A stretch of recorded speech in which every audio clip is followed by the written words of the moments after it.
June 1944.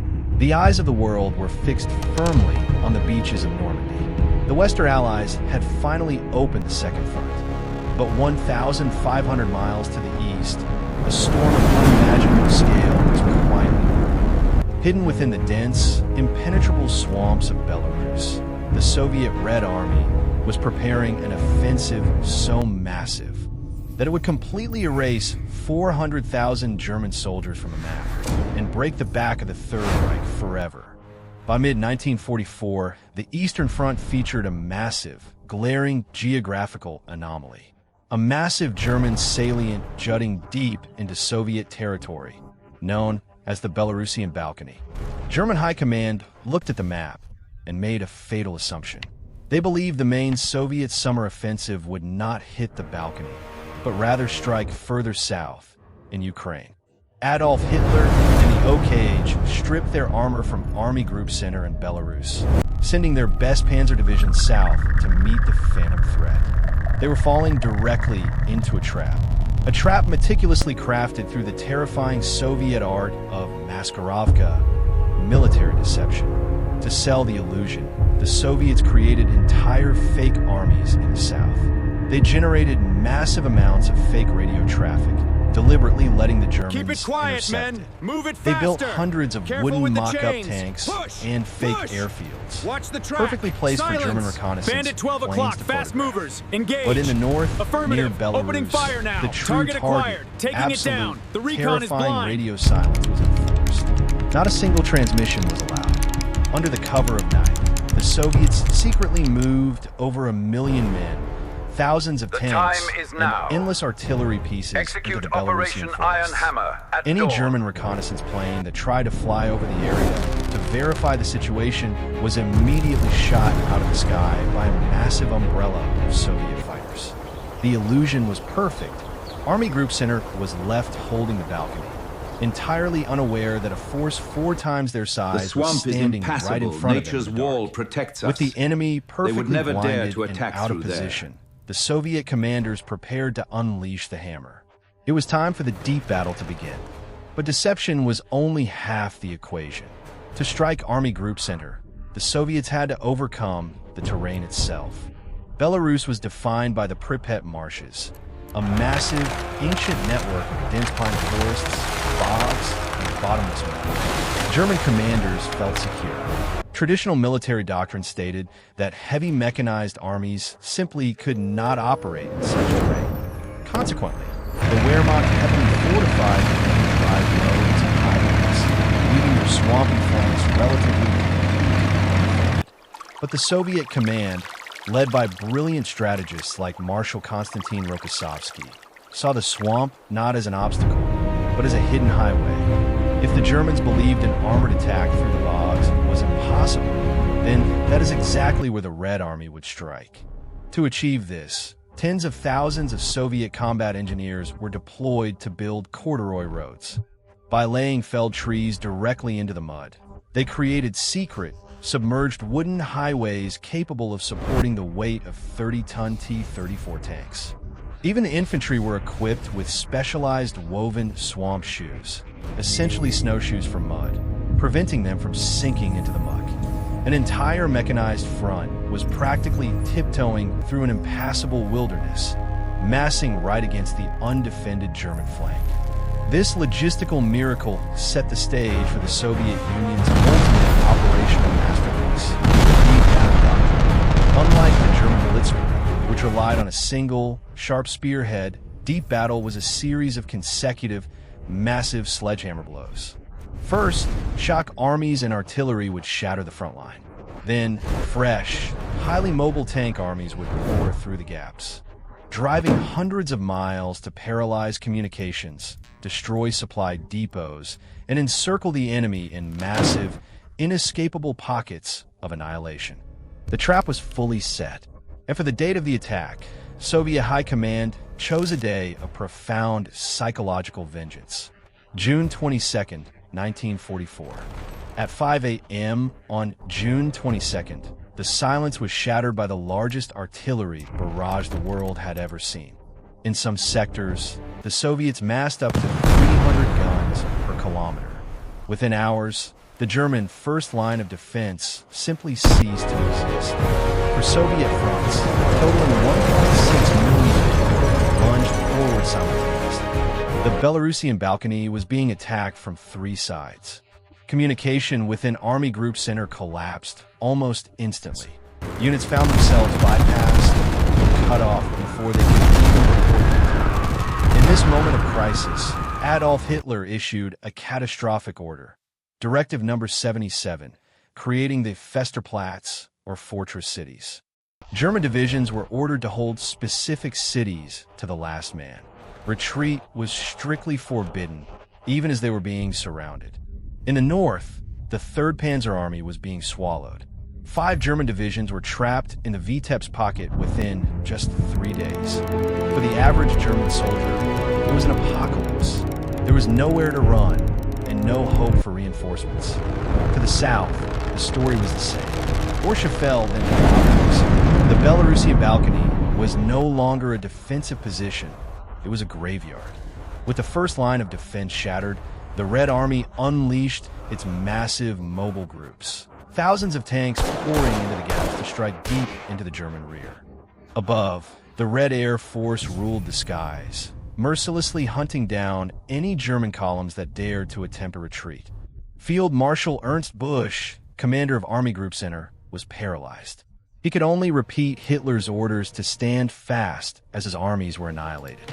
The Soviet tank armies were now racing toward the ultimate strategic prize, Minsk, the capital of Belarus, and the heart of the German rear. In just 1 week, the entire German front line had disintegrated. 300,000 men were already lost or about to be encircled. The trap was closing. Army Group Center was no longer fighting a battle. It was waiting for its execution. Inside the Minsk pocket, there was no grand, heroic last stand. It was a systematic, mechanized slaughter. Over 100,000 German soldiers abandoned their heavy equipment and fled into the dense Belarusian forests, trying to walk back to German lines.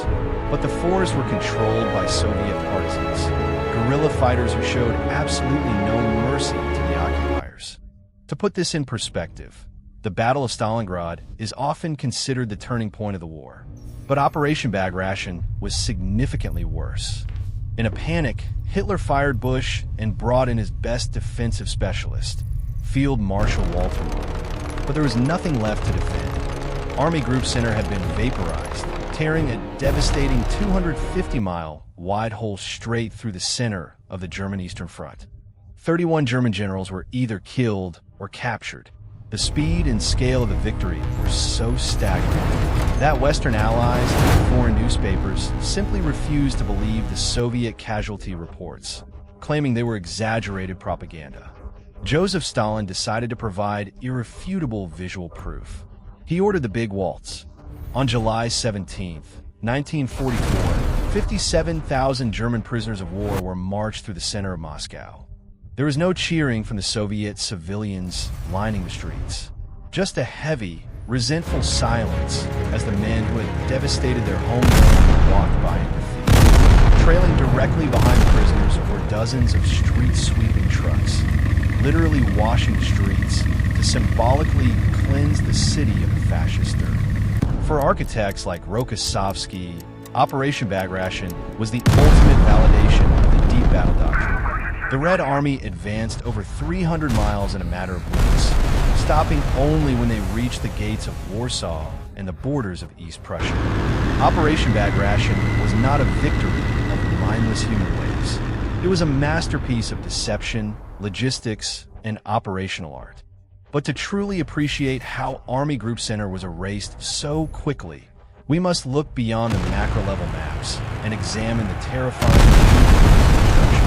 The Red Army of 1944 was not the unprepared force of 1941.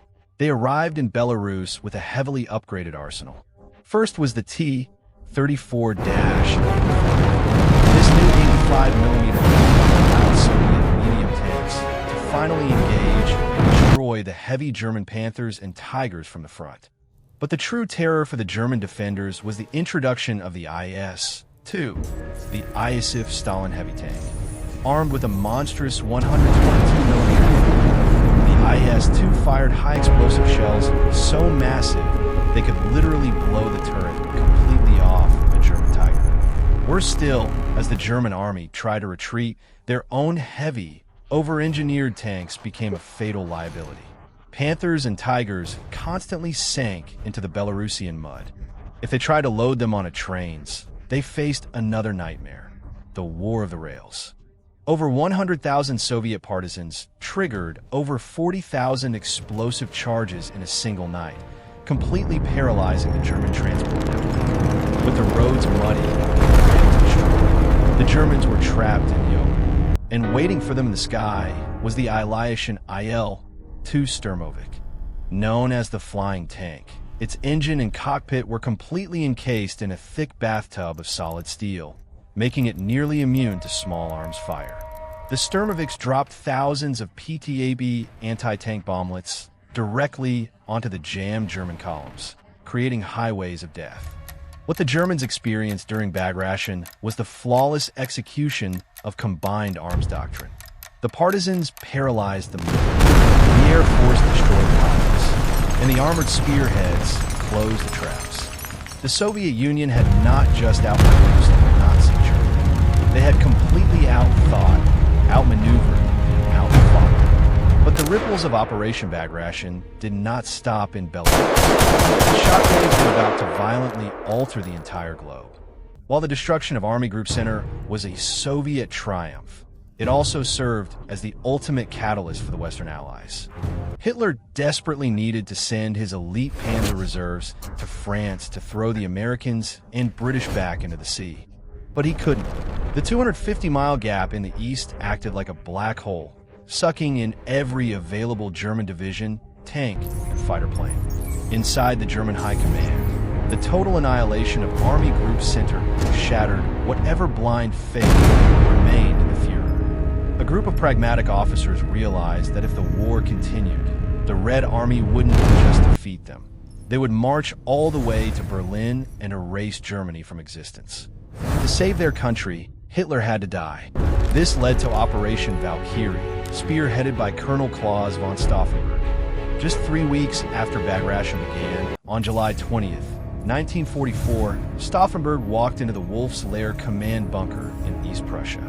Inside a hot, wooden briefing hut, the German High Command was desperately trying to figure out how to stop the Soviet advance. Stauffenberg quietly slid his leather briefcase under the heavy oak table, placed it as close to Hitler as possible, and excused himself. At 12:42 p.m., the bomb detonated. But fate and a thick wooden table leg intervened. The heavy oak absorbed the brunt of the blast. Hitler survived with only minor injuries. Operation Valkyrie collapsed. Stauffenberg and nearly 5,000 others accused of treason were brutally executed. In the aftermath, a deeply paranoid Hitler purged the Wehrmacht of its independent thinkers, taking total, irrational micro-control of the military. The German army, once a masterpiece of tactical flexibility, was now a rigid, headless beast, incapable of stopping the inevitable. As the dust settled on Bagration, the road to Berlin was ripped wide open. The destruction of the Third Reich was no longer a question of if, but when. Operation Bagration remains the single greatest military defeat in German history. It serves as a brutal reminder that wars are not won merely by the courage of the soldier or the thickness of armor, but by the cunning of the strategist. What do you think was the most critical factor in this Soviet victory? Was it the brilliant Maskirovka deception, or the sheer, unstoppable firepower? Let us know in the comments below. If you enjoyed this deep tactical breakdown, make sure to subscribe and hit the bell to support the channel. Thanks for watching, and we will see you on the next battlefield.